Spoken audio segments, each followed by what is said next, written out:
여러분, 야고보서 4장 8절에 보시면 두 마음을 품지 말라. 혼이 몸의 종로를 했다가 하나님의 영 안에 갔다가 두 마음을 품은 자는 주님께 아무것도 받을 수 없다고 그러셨어요. 그래서 여러분들이 이 사실을 제대로 이제 이해할 줄을 알아야 됩니다.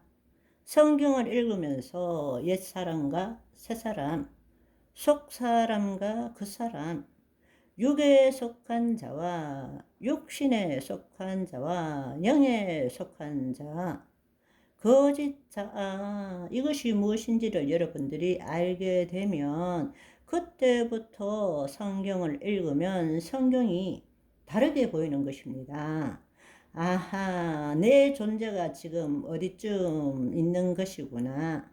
내 지금 상태가 어디에 있는 것인가, 어떻게 살아야 되는지를 알 수 있게 되는 것입니다. 그래서 이제부터 성경을 읽을 때에 한글 성경뿐만 아니라 영어가 짧더라도 상관없어요.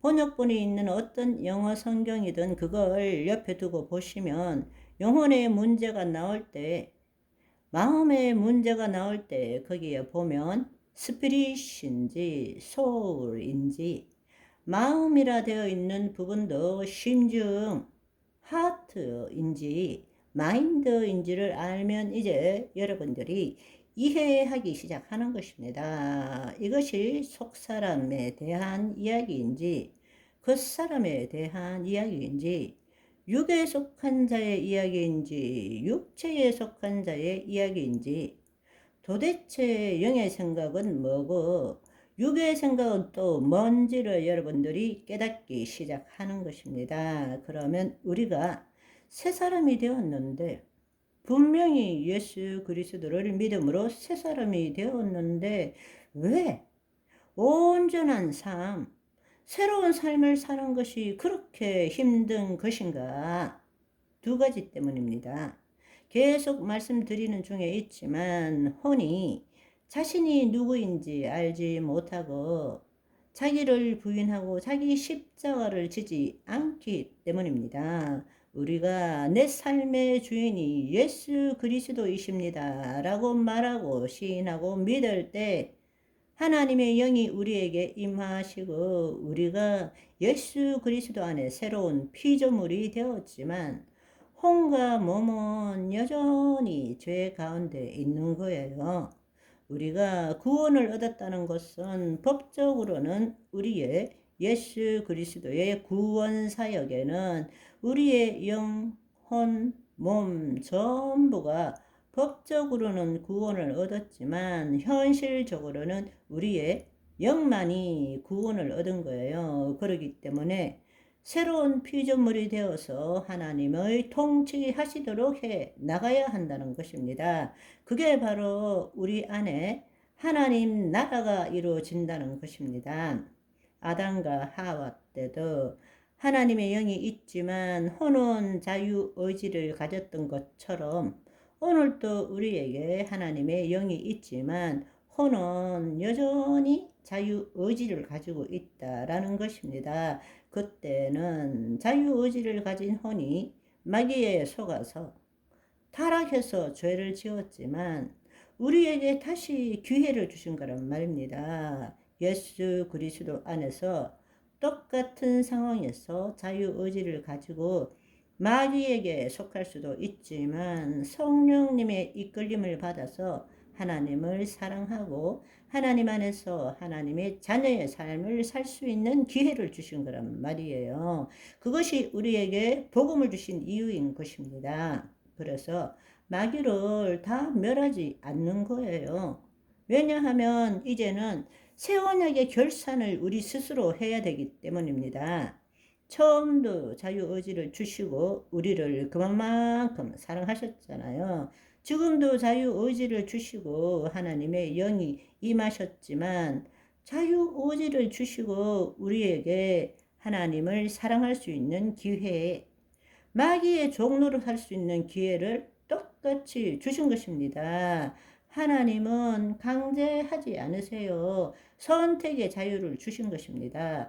몰랐어요 한다면 성령의 인도하심을 받지 않았다는 증거가 되는 것입니다. 우리의 몸이 그때와 다른 점은 아담과 하와 때는 처음에 그 몸으로 죄를 지은 적이 없어요. 그러나 우리는 죄악 가운데 태어나서 우리의 몸은 죄를 짓고 있습니다. 그렇기 때문에 예수님이 우리 안에 계시는 것이고, 그리고 우리의 몸이 죄를 지었을 때 우리가 그리스도 안에서 그 죄를 회개할 때, 예수 그리스도의 이름으로 회개할 때 우리 죄가 사함을 받게 되는 것입니다. 한 번도 아니고 70번씩 7번 무제한으로 우리가 죄를 지었을 때라도 그리스도 안에서 내가 누구인지를 알고 예수 그리스도의 이름으로 내 죄를 고백할 때에 우리 죄를 사함받게 되는 것입니다. 그러면서 계속적으로 하나님의 창조 목적을 이루어가는 것이 우리라는 이야기예요. 아멘. 그렇다면 우리가 지금 구원을 얻었기 때문에 하나님 영이 임했기 때문에 해야 되는 일은 날마다 죽는 연습을 해야 됩니다. 자기를 부인하고 자기 십자가를 지는 삶을 살아야 됩니다. 아멘. 두 번째로는 우리의 혼이 늘 성령의 인도함을 받아야 돼요. 성령의 인도함은, 그런데 오늘날 너무나 놀라운 것은 성령의 인도함 없이도 열심히 신앙생활하고 자기가 구원받을 수 있다고 믿는 사람들이 너무 많아요. 하나님의 영의 인도함을 받지 못하고, 그분이 진리의 영이신데 그분 없이는 우리가 하나님을 나타낼 수도 없고 하나님을 알 수도 없고 성경의 말씀을 깨달을 수도 없고 사랑을 나눌 수도 없어요. 성령의 인도함을 받아야 되는 것입니다. 그럴 때 우리의 혼이 하나님의 영 안에 거할 수 있게 되는 것이고, 그럴 때 우리의 육신의 소욕에 사로잡히지 않게 되는 것입니다. 아멘. 오늘은 여기까지. 바이바이.